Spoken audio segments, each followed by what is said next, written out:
Welcome to This Sea Ranch Life. Today's program initiates a series called Transparent Sea Ranch, where we'll explore issues particular to the Sea Ranch and hope to dig beneath the surface. Today, we're going to hear from our three candidates for the Sea Ranch Board of Directors, Tim Fulkerson, Mark Godley, and Matt Vukicevich. These three are vying for the two positions that will become open at the end of the current election cycle at the end of May. Speaking of transparency, every program of the Sea Ranch Life is an original, independent production of White Barn Press and is not sponsored by or affiliated with the Sea Ranch Association in any way. Other candidate programs or events may not be able to say that. Now, a quick word from our sponsor before we hear from the candidates. Thanks for watching This Sea Ranch Life. Looking for a great bottle of wine? Visit the wine shop at 1000 Annapolis Road. Owner Wendy Van Dyke has curated an inventory of everyday and special occasion wines sure to delight anyone who enjoys the fruit of the vine. The wine shop carries distinctive wines from France, Italy, Spain, Greece, and of course, Napa and Sonoma. Whether you're planning a dinner party or just need a Tuesday night bottle with leftovers, the wine shop will have what you're looking for. Kick off, just give us a little idea of maybe what your qualifications and experience are. What are the things that you think would make you be a good board member? Yeah, so many folks know that I've been here since I was 4 years old, 58 years at this point. And I think my folks built the seventh home here in Unit 1, the seventh home on the ranch, located in Unit 1. And it's been a place that's kind of just been a deep part of who I am, as well as for my kids and for various friends who come up and take advantage of the place. So that experience, that knowledge is really what animates my own personal desire to run, and including the ability to do it as a team member with Mark. Over the course of the last several years, Mark and I have worked together on various projects, not just the board over these last 3 years, but he and I met each other back in, 2018 around the short-term rental project. And Mark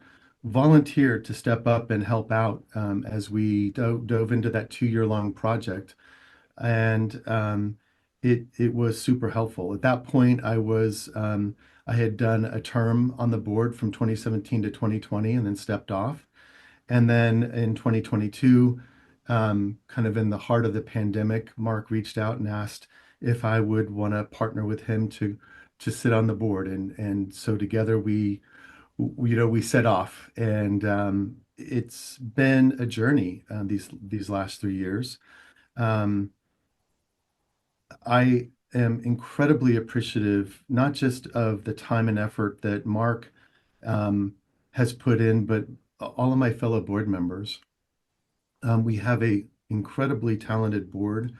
I've been thinking yesterday, most people will know that we had a power outage yesterday, and that we have someone like Rob Bedicek, not only who is a MIT trained electrical engineer, but who's built big, huge electric projects and has been reaching out and working with PG&E to help create a power resiliency here on the ranch, and to work with the energy subcommittee folks, people like Klaus Heinemann, for example, Jim Flesner, and others who have been incredibly thoughtful about how to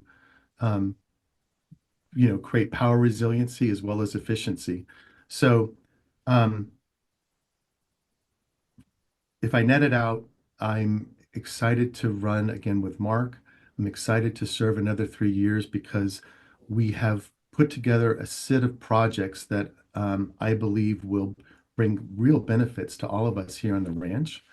And Mark and I want to see it through. We want to work with Menka and with the team We want to get more volunteers engaged, and we want to bring some of the opportunities that I think many of us have hoped for a long time to fruition.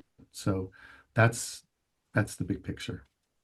I've been a part-time Sea Ranch owner for, owner and a part-time resident for I think 7 or 8 years. Since the first year, I've been involved in volunteering, finance committee for a number of years, short-term rental task force, as Tim mentioned, and then the last 3 years on the board. So I have a depth of knowledge about the inner workings of how this place runs that I think is important to be an effective board member.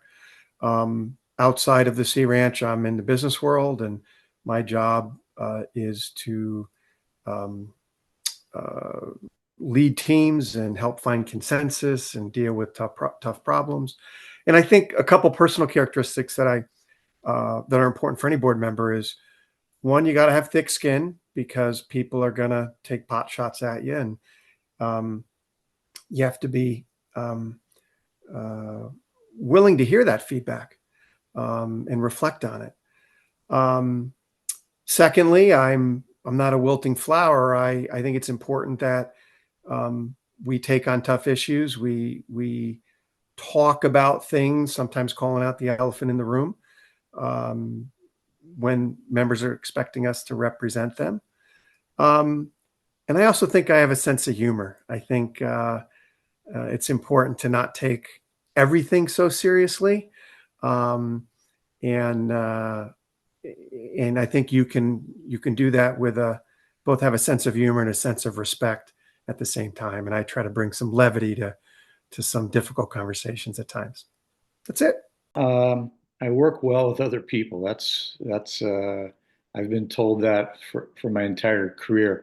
I spent 40 years in education, and I was a principal. I was an environmental science teacher, psychology professor. I've done a lot of things. I've been at 3 different universities, a couple high schools, and I also served as a school board member in the Sonoma Valley, where I also live, and I was the president of that school board for one of those years. Let's dive into one of the issues that every board each year has to face, and that's the issue of what are our homeowners association fees or assessments are going to be. Obviously, as you know, that's part of the board adopting a budget, and in turn, that's how much we pay every month. The history here, recent history, is that this current board adopted a budget that set those fees at $380 a month, which is a $47 a month increase from what it previously was. The previous 2 budget years were $333 and $334 respectively. So the current fee is approximately a 14% increase. In your opinion, or the way you think, is this a necessary increase? Is it justifiable? What do you think about the future in terms of our HOA fees increasing, staying the same, going down? Give me your thoughts. Well, as the treasurer for the past 2.5 years, I certainly have a lot of intimacy with the budget process. I won't go into the weeds, but I will highlight a couple things. First, I would encourage any members who are interested in this topic to listen to the recordings of the budget workshop. There were 4 different meetings between the board and the finance committee, and the level of expertise and depth that Menke and Stephen and the finance committee displayed in talking through the budget was the best I've seen. It was fantastic. Now, as far as the details as to how we ended up at the high 300s, the parallel I would ask members to think about is most of us own homes who are members. I guess all of us are members who own homes at the Sea Ranch, and those homes take maintenance. They take replacement over time. In my 8 years, I've replaced the roof of my home. I've replaced siding. I've stained the outside. I've added battery backup to my home so that it can stand the test of time. And your What septic was system. and my septic, oh yes, my septic system, that too, unfortunately. So I think what we're going through on a ranch-wide level is all the facilities, the infrastructure that we own in common, um, is going through that same level of maintenance. We have 30-year plans where we're expected to put money back into making sure that the water runs, that the fiber comes to the house, that the roads get through storms, et cetera, et cetera. And really what's happening, George, is we're spending money to maintain the level of excellence, beauty, and flawlessness by which the ranch operates. The bad news about that story is dues are going to continue to go up. I wish I could be a messenger and tell you that's not the case, but the reality is it's going to go up.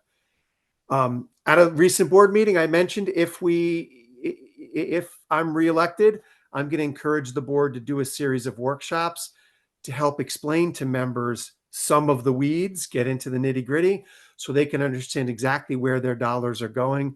Because anyone that delves into that is actually pretty darn impressed with the thoughtfulness by which money is spent. I'll pause there for now. Well, there's a lot to unpack there for sure. When I first came here in 1989, I think I was paying like $60 a month, something like that. And but in that intervening time, we've had a lot of infrastructure added, right? We've added the Del Mar Center. We've got 3 pools to maintain. We've got a bunch of trails. We've got roads. And as you are well aware of, we have an aging group of pine trees that need care. And so it's not completely unexpected for me to see these costs go up. Um, if you look at other HOAs, for instance, Bodega Harbor, I think they're 390, so we're right in the ballpark for that. They also have a golf course which they subsidize, so they get a little extra bang for their buck, if you will. So I kind of look at it as we're very lucky to be here at Sea Ranch. And I think if you look around the nation, I think we have one of the best places in the entire country to be at. And our prices are still relatively low compared to a lot of those other places. So I I get it. I know that a lot of us, including myself, are on fixed income. So a $47 increase is nothing to be, sneezed at, but I think it's the reality of the times that we live in and inflationary costs alone. I mean, if you look at maybe the last 30 years, 2.7%, I think is about average for inflationary costs. We're probably just barely over that. It might be an extra, 50 to $100 in there. So it's tough, but I think it's the reality we live Yeah. in. I just want to add, first of all, I want to agree with everything that Mark said, particularly with respect to how the budgeting process occurred this year. It was excellent, and it wasn't just Minka and Stephen, but it was Mark and Craig Rice and many folks who participated over the course of those 4 meetings, including members. Barry Weiss, for example, was very active and provided a lot of important feedback. And it's the one session, the one budgeting um, season where I don't recall having a time when I think we had literally 1 or 2 people who were concerned about the dues increase. Everyone else acknowledged that it's kind of coming time for us to pay for a lot of the infrastructure uh, debt that exists here. So let me get into that. The budget itself, one other characteristic this year that most members are unfamiliar with is In previous years, we've had a significant carryover to the tune of $400,000 to $500,000. That means about 25,000 or $25 a month that we wound up having to add because Davis Sterling compliance basically required us to do zero budget financing for the year. So no carryover, no $25 that we could use to reduce our dues with. Second, we are a community now that's coming up on its 60-year birthday. We have water infrastructure up on the north end of the ranch, some sewer infrastructure, which we'll get into in a little bit. We have aging hedgerows, aging pine plantations, a grand fir windthrow that many of us, if you're up around the airport, are very aware of, particularly as storms come through. And these things all take real money and effort to deal with. And in that sense, there's sort of a confluence that's all converging here around 50 years, 60 years into this project that we're going to have to deal with one way or the other. Next, Mark and I have been big proponents of finding ways to offset those rising costs. And so we have been looking into ways to create additional revenues. Many members don't appreciate that we get revenues from the cell tower at Moonraker. We own the land there. Frank Bell was smart enough to go up and buy that plot, and we get almost $100,000 a year for that particular property. We're in the process of renegotiating that lease with American Tower, who owns and operates it. And there are some opportunities there, as well as with the North Cell Tower that will be located somewhere up around the dog park.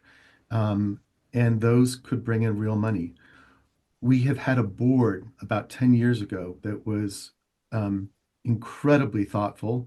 And I want to call out people like Peter Utes, Jim Nybach, and Drew McCauley, and many others who built the fiber optic network, our Sea Ranch Connect network.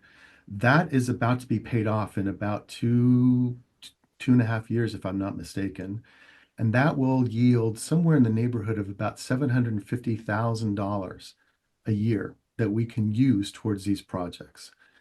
So we're looking for more opportunities like that. And there are some out there. If we're really smart and diligent, we might be able to offset as much as $1 million coming up in the next, say, 4 to 5 years. So it's about trying to operate as efficiently as we can, but also notice that there are real investments we need to make. So your last question is, what do I foresee going forward? I think you can hear it in my answer already.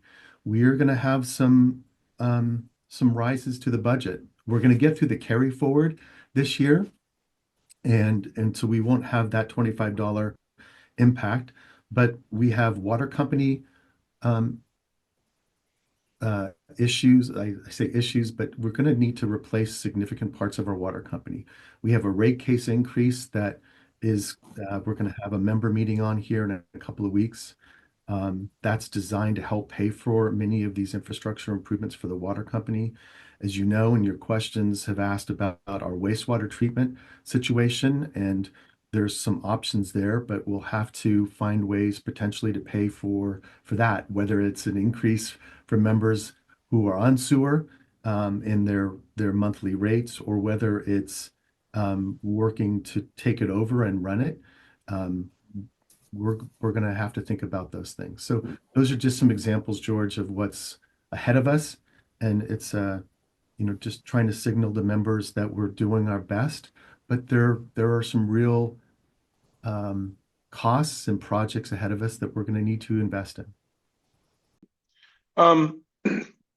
So the Sea Ranch owns 2 wastewater treatment plants, referred to as the Central and the North wastewater treatment plants. And those 2 plants combined service about maybe a little over 600 homes, of course, since the vast majority of Sea Ranch homes are on private septic systems. The county of and Sonoma County Water owns those 2 treatment plants. We operate them under contract to the county, but the county, and this has happened from time to time, has raised the issue of divesting themselves of these small, what they call the Sea Ranch Sanitation Zone. They own a few other small sanitation zones around the county, but they'd like to get this one off the books. None of that. There's been discussions, nothing as of this moment that I'm aware, nothing definitive has happened. But it looks like there's three options, and I'm going to ask you just to comment on it. One is that the association, the Sea Ranch, purchases these two plants, in which case they could be wrapped into the Sea Ranch Water Company. That's one possibility. Another is that the Gualala Community Services District. That's the parallel agency just to the north of us in Gualala. GCSD purchases those plants, and those homeowners in those homes would pay their sewage bill to someone else. Or another possible version is that a completely new sanitary district would be formed that would hold these in the public benefit. Of course, that involves sanitary district involves setting up a new governmental body that would have to have board members applied to it, and they'd have to keep books, and they'd have to report. All the reporting mechanisms would happen, and there may be other hybrid ways of pulling this together if this actually happens. In general, any comments there, or do you see any direction that looks good to you, or what do you think? I think creating a new board to make this happen seems a little bit like reinventing the wheel. I don't know why we would want to do that and create all that extra work when you already have a body in Walla that could do it. However, I probably would rather keep that in-house. I think if you're treating our own water, I feel that we ought to have control over that. We don't know about Wallala's pricing structure. I mean, we can't be guaranteed that they're going to treat us favorably. Maybe they're going to look at us and say, "Hey, let's see if we can make some more money out of those guys." So, I'd rather keep the control in-house. It was up to me. Okay. Really appreciate your reflection back. That's an excellent summary of where we're at in general. I had a chance to catch up with Paul Plakos, and just for folks who are unfamiliar with this, we have had a group of folks working on this particular issue for probably over 6 months, maybe a little longer at this point, since Sonoma County Water announced its intention to divest itself of the sanitation district. And initially, Gualala had announced its intention to want to take it over. They have since rescinded that. And where we are, a couple of things. First, for those who are interested in listening to this, depending on how quick, George, you get the videos out, there will be a meeting this coming Wednesday that Paul and Scott are going to give for people who missed the meeting, the workshop that we did back in, I think it was, I want to say August or September. And big picture, where we're at is basically the following. We have been actively meeting and working with Sonoma County Water, with their attorneys, with Sonoma County LAFCO, with the Board of Supervisors, and working our way through this to try to find a win-win out of a tricky situation. And I think, when you take a look at the various options, for example, if Gualala, the Gualala service district took it over, we have 622 connections on the ranch, and we pay real dollars for that, tax dollars. And so the Gualala side of the river has about 300 plus connections. Their infrastructure over there is not in great shape. Ours is not in great shape either. We are getting the specifics of exactly how much money it will take in order to fix that system, and over what period of time. Sonoma County Water had hired a consultant who did a very thorough review, and we have asked that consultancy to go back and actually put together a set of dollars. People think that if, for example, Sea Ranch were to buy the sanitation district, that we would be sending money to Sonoma. It's actually quite possible that if Sonoma County Water wants to divest itself of this, they're going to send us money because we're going to need help paying for all the infrastructure improvements and upgrades that need to be done. So sending, it doesn't make sense in my view to have Gualala manage this for us. It basically comes down to actually, I would say there's a fourth possibility here. One is, as you mentioned, that we take it over and privatize it. We've shown, I think, real effort and effectiveness at doing this well. We have managed it already, so we know the system. We may not use the tertiary treatment system that Gualala has. There are new systems that are available for smaller sewer districts that we might consider putting in place, and that might be a reasonable solution. We could go the LAFCO route and become a public entity. The challenge with that, George, is a couple of things. One is the LAFCO process is, number one, long. Two, we lose control of what happens. It's possible that LAFCO could put a series of conditions on us where it wouldn't just be us managing our own water, but we would have to deal with we'd have to deal with the Gualala sewer system, and we might have to think about other conditions that they would place on us. So that's not so good. And I'll just name a third possibility is we go back to Sonoma County Water and maybe to our Board of Supervisors and to Linda Hopkins and ask her, is this really what you want to do with Sea Ranch? One of your crown jewels in your district. It's maybe you want to continue to run this particular one, but don't know. So big picture, that's where we're at. There's more information, as I said, from Scott and Paul on Wednesday evening. For those who are interested, it'll be recorded and people can watch that. And if people have questions, feel free to reach out to me or to Scott Nevin or to Paul Plakos.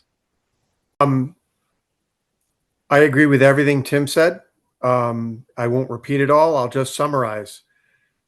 We need a water treatment plant. Someone needs to own it.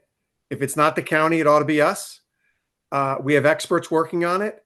And the devil is in the details as to what is the condition of that plant to be able to operate over the long term. More to come. And you brought up another issue that's recently been in a lot of Sea Ranchers' thoughts, and that's the golf links at Sea Ranch. As you know, the owners of the links closed them recently, a couple of months ago.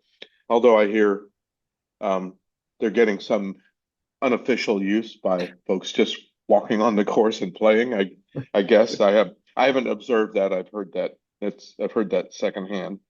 But nonetheless, when the facility closed, when the golf links closed, many Sea Ranch members, and they were golfers and non-golfers alike, felt that an important amenity had been lost and something that was associated with the Sea Ranch. There have been discussions, and I don't know any details amongst Sea Ranch members about a possible purchase of the course or whether an investment group could be put together. A lot of ideas floating around. An alternate idea would be the association actually owning and operating the course. Your thoughts on any of that, whether it's a private ownership and the association buying it, or just forget about it and leave it, let it revert back to wild land. What are your thoughts? Well, as you might imagine, as sitting on the board, Mark and I and the rest of my board members have heard from people across the ranch about this, and I think your poll that you took on Facebook, George, was a great, I think, general reflection of what people want, which is it is an amenity that people really do love and appreciate. It's a beautiful golf course, right? It's a Robert Graves design course. And we have been incredibly fortunate over all these years to have that here on the coast. And I will just also sort of give a quick shout out to, first of all, to the lodge, who has put in a tremendous amount of money to try to make this work. Um, they've upgraded the golf carts. They have done a whole lot of tree work. There is a huge project shortly that they're going to need to redo the whole water system. Um, and that's, I don't know, it's $1.5 million. And my point here is they have lost a lot of money over the last 3 years that they've owned it, to probably to the tune of $750,000 a year. And so it's a hard case to make, in my view, for the association to pony up money to do this. I want to offer a second shout out, which is to the fellow candidate running with Mark, here in the group with Mark and I, Matt Vukicevich, because Matt was one of the original owners and partners who helped to build the second nine. He's a long-term member, as people will hear, a really lovely guy, and he's been working very hard to try to save the golf course. He's amazing golfer. He's got a 0 handicap, and he's defending his title down at Harding Park in San Francisco that he won last year. So he's working on this. I applaud all of the work and effort. As Mark points out, we are open to ideas for how to make this thing, if not profitable, then at least break even. I think the lodge folks are as well. And so I don't think there's a person who doesn't want it to stay as a golf course. As Mark says, we'd love it to be able to thrive, at a minimum to just break even. But it would be great to find ways for it to make some money. And if there's some good ideas for how to add some amenities or some sort of business or service to, let's say, the clubhouse or that general area, that could help keep the golf course a functioning entity here at Sea Ranch, that would be fantastic. So that's where I land. So first, personally, outside my board capacity, I would love to see the golf course thriving for a lot of different reasons. In my board capacity, it's not about my personal interests. It's about what's the pulse of membership. And I do think there is a subset of members, either directly or indirectly, that want the course to continue. I don't think there is an appetite across members for us to pay for that, either in buying it or operating it at a loss. That being said, I do think there is a collaboration between various parties that could make this viable financially and viable as an amenity into the future. So I'm optimistic that these parties, who I think are already in discussion, will come to some conclusions. The last thing I'll say is the rights of the golf course, what has to happen with that in the future, is dictated by the 1991 settlement that the association, the lodge, and the golf course are subject to. If the golf course is not operated as a golf course, that agreement says it must be returned to open space. But there's also a line in there that says, unless all the parties agree to something different. And there has been a lot of dialogue, brainstorming on what do all the parties want and need. For instance, our wastewater is used in the ponds on that course and to irrigate the course. We need that to continue to happen. So I think this is one of those situations where you get the right parties involved to the table with some creativity, And I think a solution is going to present itself that will have some portion, if not all, of the golf course operating, hopefully in the not too in within a couple quarters is what I'm imagining. Well, you're talking to the right person actually, because I've been involved in this since the day one. Um, just a little history here. I was actually I was a limited partner in the golf course back when the original owner, Fred Bernadotti,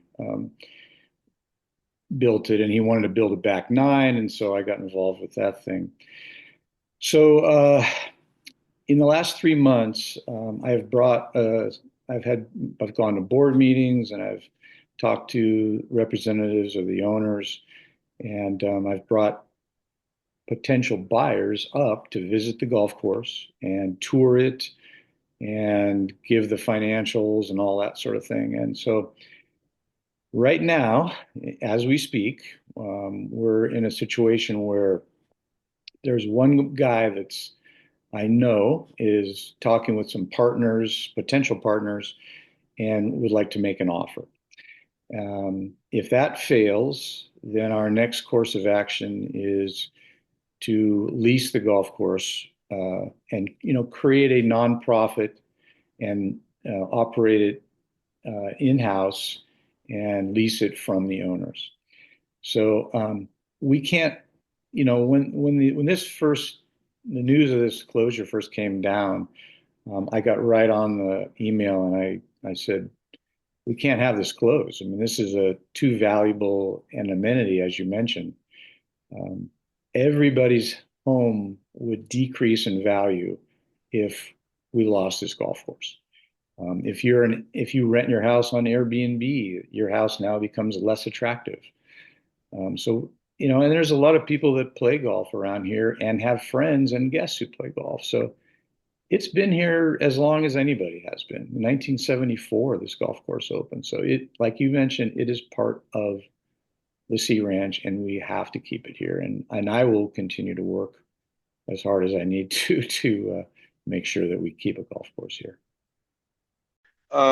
Another issue, again, an amenity that we enjoy, or that some people enjoy here, and we've had a lot of activity around this over the past year and a half, and that's our airstrip at Sea Ranch. And generally, from my vantage point, it seems like two major groups of stakeholders. One would be the pilots, or those who fly in with some frequency and use it, or just enjoy flying, I suppose, to the pilots group, let's call them. The other is the folks who live in close enough vicinity to the airport that they hear what goes on, and from time to time there have reportedly been aircraft that's quite loud there, and a bunch of issues around that. Those seem to be the two groups of stakeholders. The board, this current board, and I believe the one before it, also have grappled with this issue for quite a while, trying to come up with ways to address what I would say are the legitimate issues for each group. The board has put some things together. I believe they took the last recent step in approving who can land there and who can't there, and what are the requirements, and how your plane has to be registered, and that you've got to show proof of insurance. A little tighter regulation of that. And I think some issues around noise abatement and that sort of thing were included in that. Here's the question to you: Are we done? Did we satisfy everybody on the airstrip, or even if you can't always satisfy everyone, but have as a past board or as an association, have we done everything we could? Do you think we're in good shape, or do you think there's still yet other things to be hashed through? Well, whenever we make tough decisions on topics with divergent stakeholders, you hope you get it 70, 80, 90% right. You never get it 100% right. So I actually have a to-do item in my calendar for about Q4, whether I'm on the board or just a member, where I personally committed to members that we're going to try to get it right, but we're going to revisit it, and we're going to bring people back together and ask them how we're doing. So there's topics around, is the registration working? There's topics around, is the noise and frequency been reduced? There's topics around insurance levels, if we got that right. There's topics around private chartering and being able to rent a plane to get back and forth. So there's a whole bunch of things we made decisions on that we'll be taking a look at in some capacity, and we'll be tweaking them.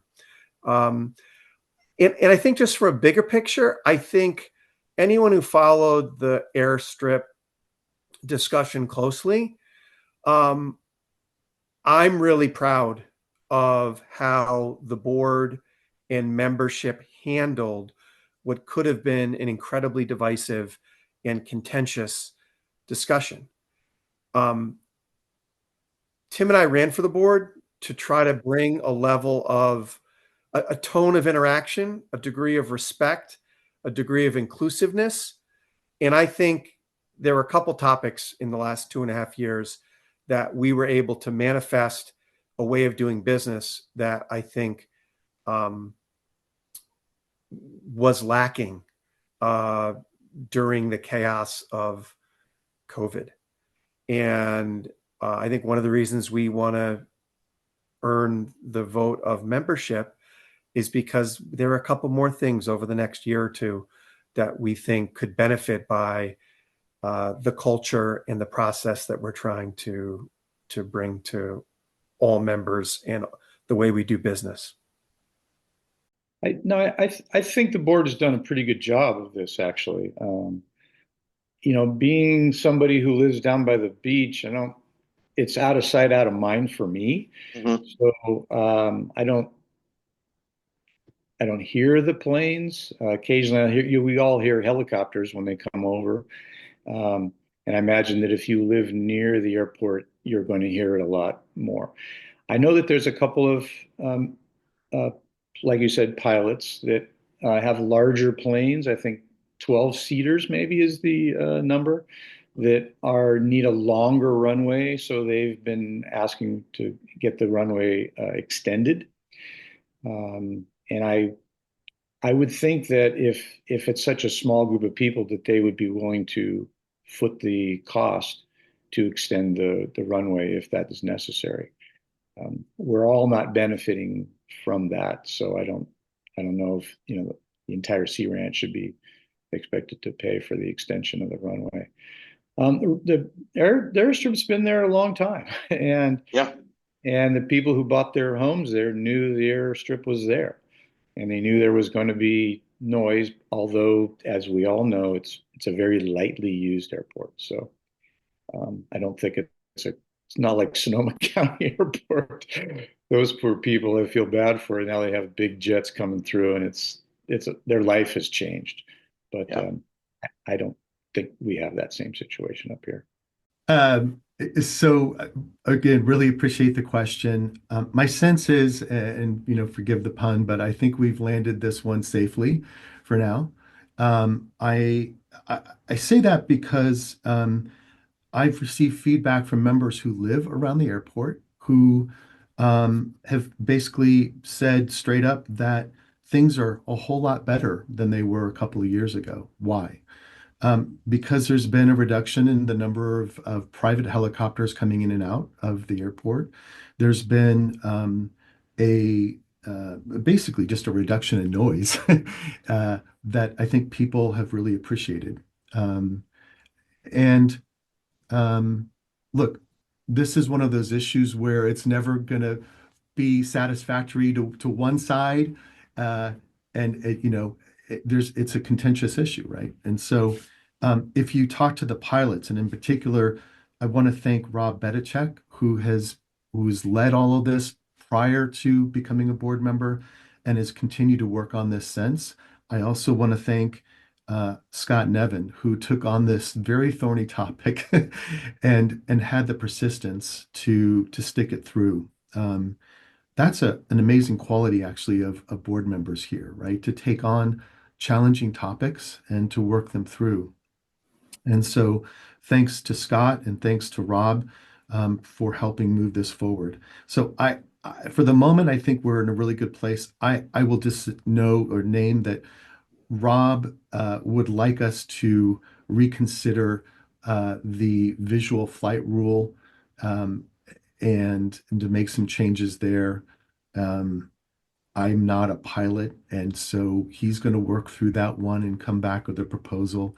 So we may have some further, a little bit of work left, but for now we have a clear user agreement that's been published and will be agreed to in April, is my expectation.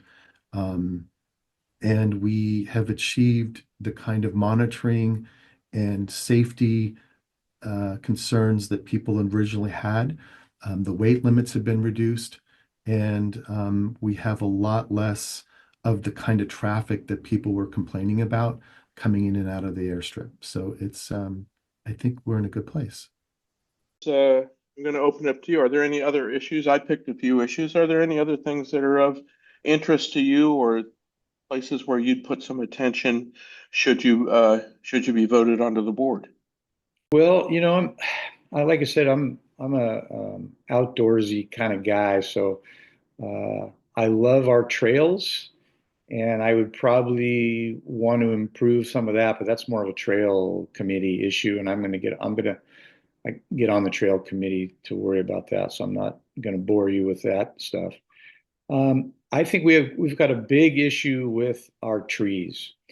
Um, and it's not just, I mean, a lot of people think it's just a climate change issue, but it's really a tree type issue.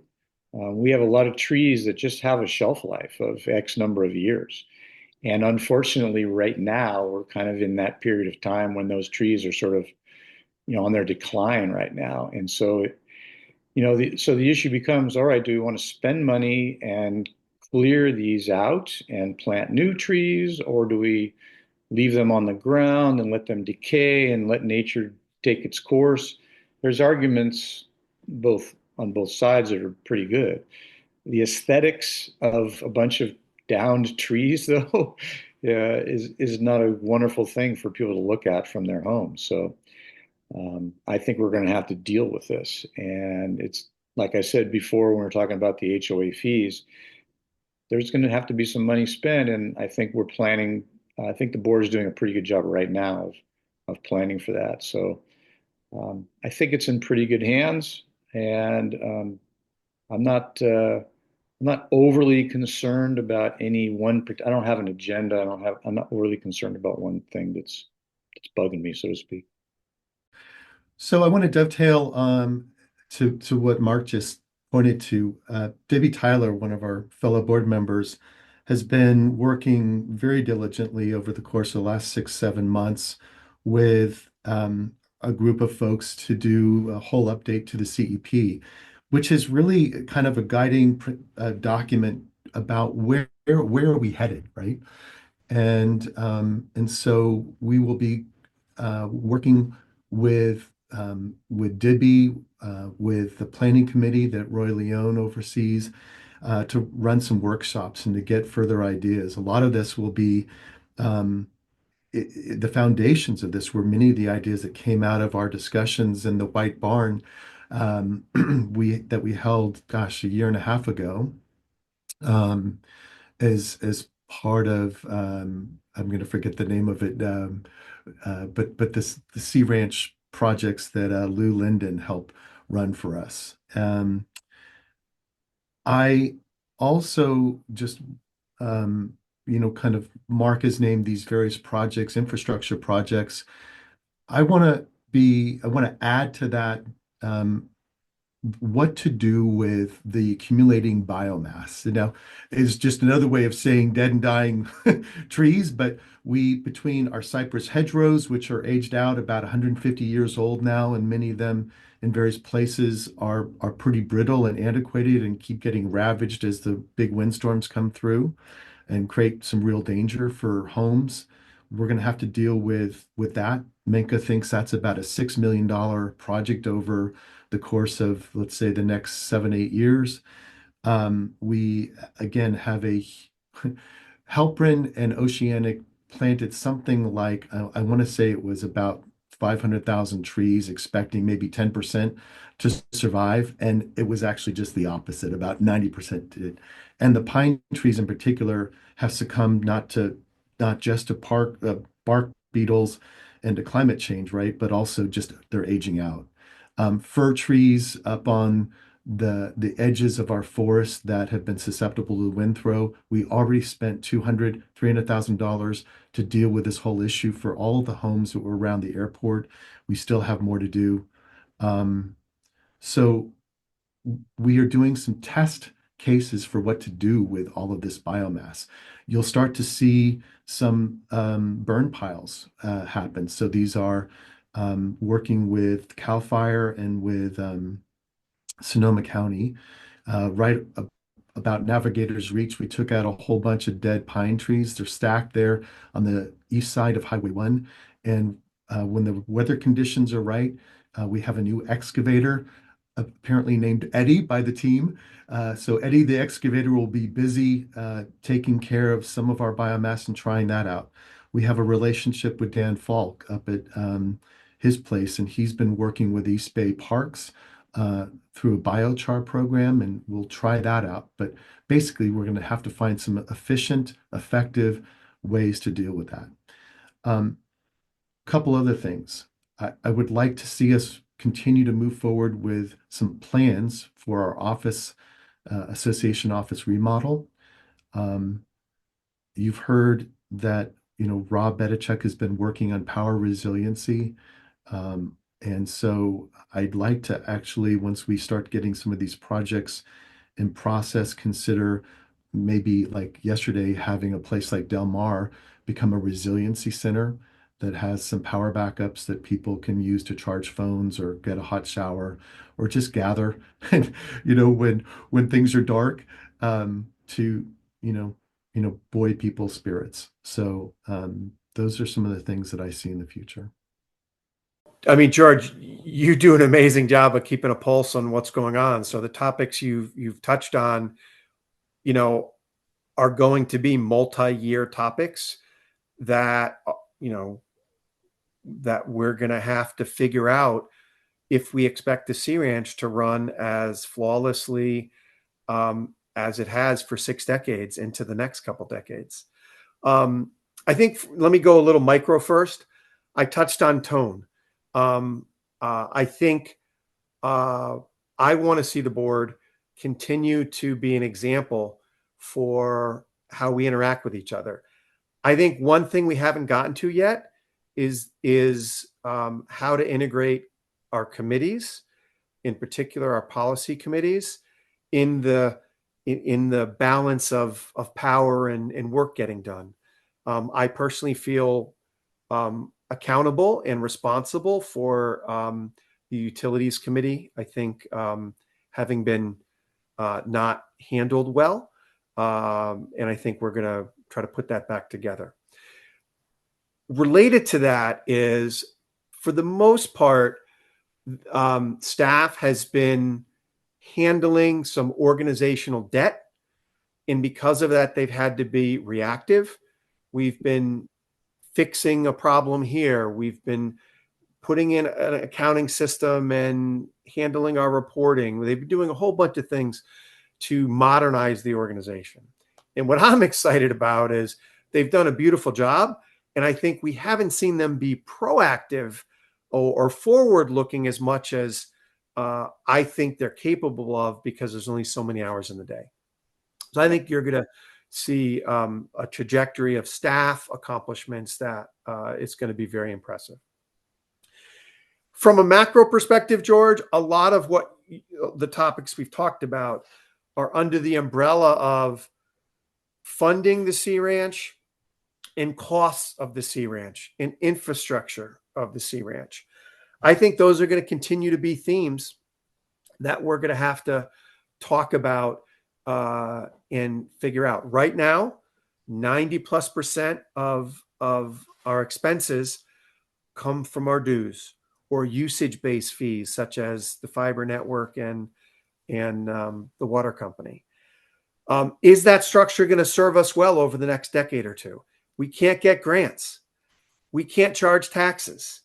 We can't have transfer fees. So we're not a municipality. And Tim mentioned LAFCO in a prior answer. I think there's some fundamental things we'll have to figure out, if the next 60 years an HOA structure will serve us as well as the last 60. And for the purposes of this discussion, I'll just leave it at that tease for now. Hope you found this candidates program useful and informative. Thanks for watching This Sea Ranch Life, and until next time, take care of yourself, and if you can, someone else.